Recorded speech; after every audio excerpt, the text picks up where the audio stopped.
تخيل صحينا من النوم لقينا الحرب اللي والعة ما بين إسرائيل ولبنان بيقولوا هتقف وحصلت اتفاقيات، بس في الحقيقة اللي جاي والاتفاقيات اللي بيقولوا عليها إن هي حصلت دي ممكن تبقى أخطر بكتير من إن الحرب تستمر. تعالوا نشوف إيه اللي حصل. من شوية ترامب طلع وأعلن وقف إطلاق النار في لبنان. ناس طلعت وقالت دي هزيمة لأمريكا قدام إيران، وإيران خلت أمريكا تنفذ اللي هم عايزينه، واللي هو إن لبنان تبقى تبع إيران في أي اتفاق لوقف إطلاق النار. يعني اللي يصير على إيران يصير على لبنان. ناس تانية طلعت اتكلمت وشايفة إن اللي بيحصل ده مجرد كارثة وهتتسبب في حرب أهلية في لبنان. طيب إيه الحقيقة وإحنا رايحين على فين؟ خلينا بسطت لك المشهد من غير تعقيد، بس خليك صاحي ومركز معايا لأن الكلام اللي هقوله هيغير نظرتك للمشهد خالص. الاتفاق اللي حصل ده تم بعد أول لقاء مباشر ما بين لبنان وإسرائيل من 40 سنة. اتفقوا على وقف إطلاق النار لمدة 10 أيام وبضمانة أمريكية. الله، 10 أيام بس؟ طب ليه مش وقف إطلاق نار نهائي؟ هنا بقى أول خيط في القصة. البيان المشترك قال إن وقف الحرب دي هيبقى مجرد خطوة لاتفاق أكبر، اتفاق ممكن يوصل لسلام ما بين لبنان وإسرائيل. بص، سلام دوت معناه اعترافات وضمانات دولية، بس الضمانات دي مش بريئة ولا سهلة خالص.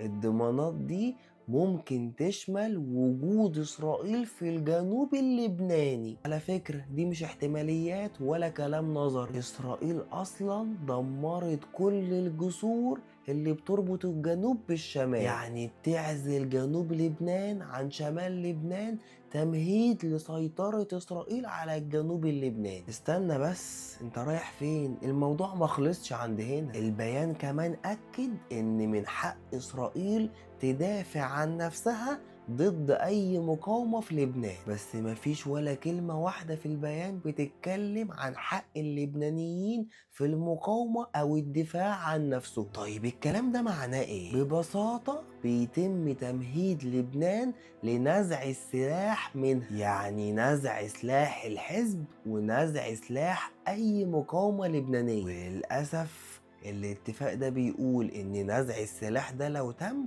مش هيبقى بإيد إسرائيل، هيبقى بإيد اللبنانيين نفسهم والحكومة اللبنانية، وده أخطر جزء في القصة. السيناريو اللي بيتحضر إن الحكومة تدخل في مواجهة ضد الحزب وضد المقاومة اللبنانية، يعني عايزين يعملوا حرب أهلية، لبناني بيحارب لبناني. يعني من الآخر اللي إسرائيل معرفتش تعمله بالدبابات ومعرفتش تحتل لبنان بالدبابات بتحاول تعمله بالاتفاقيات وبالفتن. طيب ليه أصلا محتاجين يعملوا كده؟ الإجابة ببساطة لأن هم فشلوا في جنوب لبنان، خصوصا في بنت جبيل. إسرائيل حاولت تدخل بكل قوتها وبرغم كده ما قدروش يخشوا شبر واحد حتى. المقاومة عنيفة وقوية جدا، خسائر كبيرة في الأرواح في الجيش الإسرائيلي وإصابات بالمئات. وعلى فكرة ده حسب إعلامهم هم، يعني المعركة على الأرض واقتحام لبنان مش سهل عليهم زي ما هم بيقولوا، ده شبه مستحيل. طيب ده رأي، في رأي تاني مختلف. جزء كبير من الإعلام الإسرائيلي بيتكلم دلوقتي على الاتفاق ما بين إسرائيل ولبنان على إنه هزيمة لإسرائيل مش انتصار ولا حاجة. طيب وده ليه؟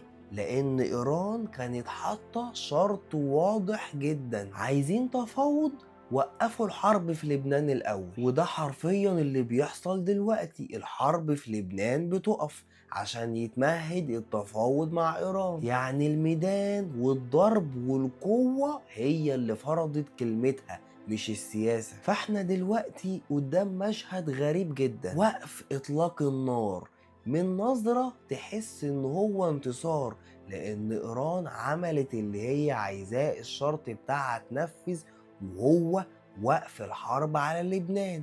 بس لما تيجي تبص لها من ناحية تانية هتلاقي ان الموضوع خطر جدا، لأن وقف إطلاق النار ده اتنفذ باتفاق إسرائيلي لبناني هيوقع لبنان في فتنة ما بينهم وما بين بعض. وده أخطر نوع من الصفقات، لأن هي صفقات تظهر لك صفقات سلام بس من جواها صفقات فتنة وخراب. أنا شخصيا مش عارف الأيام الجاية مخبية إيه، بس أنا عارف حاجة واحدة بس، إن للأسف اللي بيدفع التمن الشعب والناس البسيطة اللي مش عايزة حاجة أكتر من إن هي تعيش في سلام. وأتمنى من كل قلبي بجد إن لبنان تعدي المرحلة دي بأقل خسائر. اعمل شير للفيديو علشان غيرك يفهم الصورة، واكتب لنا رأيك في الكومنتات. تفتكر اللي بيحصل ده هيبقى بداية سلام حقيقي فعلا ولا بداية لفتنة وحاجة أخطر؟ وما تنساش تتابعني لأن اللي جاي غالبا هيكون أخطر وأهم بكتير.